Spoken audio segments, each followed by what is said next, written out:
মাত্র 2টি কাঁচা আলু, ময়দা আর অল্প কিছু ঘরে থাকা উপকরণ দিয়ে কিভাবে আপনারা বিকালের জন্য মুখরোচক একটি নাস্তা তৈরি করবেন সেই রেসিপিটা থাকছে আমার আজকের ভিডিওতে। আশা করছি আপনাদের কাছে রেসিপিটা ভালো লাগবে। তো একটা কড়াইতে প্রথমে আমি দিয়ে দিচ্ছি নর্মাল পানি। এরপর যখন পানিটা ফুটে উঠেছে তখন এখানে মাঝারি সাইজের 2টি আলু গ্রেট করে নিয়েছিলাম সেটা দিয়ে দিচ্ছি। এখন যতক্ষণ না খুব ভালোভাবে আলুটা ফুটে ওঠে ততক্ষণ অপেক্ষা করব। প্রায় 2 থেকে আড়াই মিনিট আলুগুলো সিদ্ধ করলেই দেখবেন যে খুব দ্রুত এটা হয়ে যাবে। যেহেতু এটা গ্রেট করে নেওয়া, সিদ্ধ হতে বেশিক্ষণ সময় লাগবে না। তো এখন একটা ছাঁকনি দিয়ে আলুটাকে তুলে নিব, তারপরে এটা আমরা ঠান্ডা করে নিব। তো আলুটা এদিকে ঠান্ডা হতে থাক, আর এদিকে একটা বোলে আমি নিয়ে নিচ্ছি 2 কাপ পরিমাণে ময়দা। এরপর দিয়ে দিব হাফ চা চামচ লবণ, আপনারা আপনাদের স্বাদ মতো লবণটা দিয়ে দিবেন। এখন নর্মাল পানি দিয়ে আমরা একটা ডো বানিয়ে নিব, আর অল্প অল্প করে পানি দেব আর মেশাতে থাকবো। একেবারে পুরো পানিটা দেওয়া যাবে না, তা না হলে অনেক বেশি নরম হয়ে যাবে। আর এই ডোটা কিন্তু আমরা যেরকম নর্মালি রুটি পরোটার জন্য ডো বানাই সেরকম নরম হবে না, হালকা একটু শক্ত হবে। তো এখন আমি এখানে হাফ টেবিল চামচ পরিমাণে তেল দিয়ে দিলাম, তারপর আবারও একটু খুব ভালো করে ময়ান দিয়ে দিচ্ছি। তো ময়ান দেওয়া হয়ে গেলে তারপরে এটা ঢাকনা দিয়ে ঢেকে রাখবো 5 মিনিটের জন্য। খুব বেশি রাখার দরকার নেই, নাহলে খুব নরম হয়ে যাবে। অন্য একটা বাটিতে আমি হাফ কাপ পরিমাণে ময়দা নিয়ে নিলাম, হাফ টেবিল চামচ সাদা তিল, 1 চা চামচ চিলি ফ্লেক্স, 1 টেবিল চামচ ধনেপাতা কুচি, 1/4 চা চামচ হলুদের গুঁড়া আর হাফ চা চামচ রান্নার তেল নিয়ে নিচ্ছি। নর্মাল পানি, এখন অল্প অল্প করে পানি দিব আর একটা পাতলা মিশ্রণ আমরা তৈরি করে নেব। তো আপনারা যদি চান এটা আর একটু বেশি ক্রিস্পি করার জন্য সেক্ষেত্রে আপনারা এখানে চালের গুঁড়া ব্যবহার করতে পারেন। তো এই যে আমার মিশ্রণটা তৈরি করে নেওয়া হয়ে গেছে, আর এদিকে আমাদের আলুগুলো ঠান্ডা হয়ে গেছে। হাফ চা চামচ মরিচের গুঁড়া দিয়ে দিলাম, আর দিয়ে দিচ্ছি 1/3 কাপ পরিমাণে মিহি কুচি করে নেওয়া পেঁয়াজ। সেই সাথে দিয়ে দিচ্ছি 2 টেবিল চামচ পরিমাণে ধনেপাতা কুচি, হাফ চা চামচ ধনিয়া গুঁড়া, হাফ চা চামচ জিরা গুঁড়া, আর দিয়ে দিচ্ছি হাফ টেবিল চামচ পরিমাণে চাট মশলা। সেই সাথে দিয়ে দিচ্ছি স্বাদ মতো লবণ।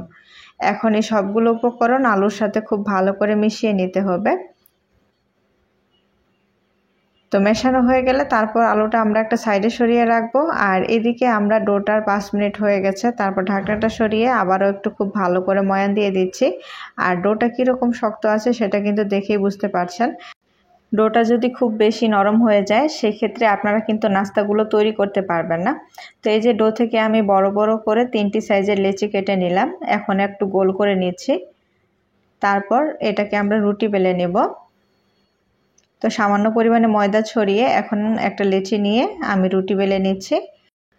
আর রুটিটা কীরকম মোটা হবে সেটাও আমি আপনাদেরকে একটু বলে দিচ্ছি, যে আমরা নর্মালি যেরকম রুটি বানাই ঠিক সেরকমই এটার পুরুত্বটা হবে। তো দেখে বুঝতে পারছেন।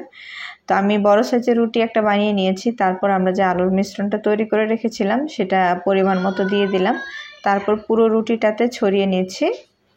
এখন এটা আমাদেরকে রোল করে নিতে হবে। তো চেষ্টা করবেন একটু চেপে চেপে রোলটাকে করে নেওয়ার, তাহলে দেখবেন যে ভিতরে কোনো বাতাস ঢুকবে না। আর এই যে সাইডের অংশটুকু আছে সেটাতে নর্মাল পানি লাগিয়ে নেব, তাহলে খুব ভালোভাবে সিল হয়ে থাকবে, খুলে যাওয়ার কোনো সম্ভাবনা থাকবে না। তারপর এটা আবারও রোল করে নিচ্ছি। তারপর হাত দিয়ে একটু চ্যাপটা করে নেব, এতে করে ডিজাইনটা দেখতে সুন্দর হবে।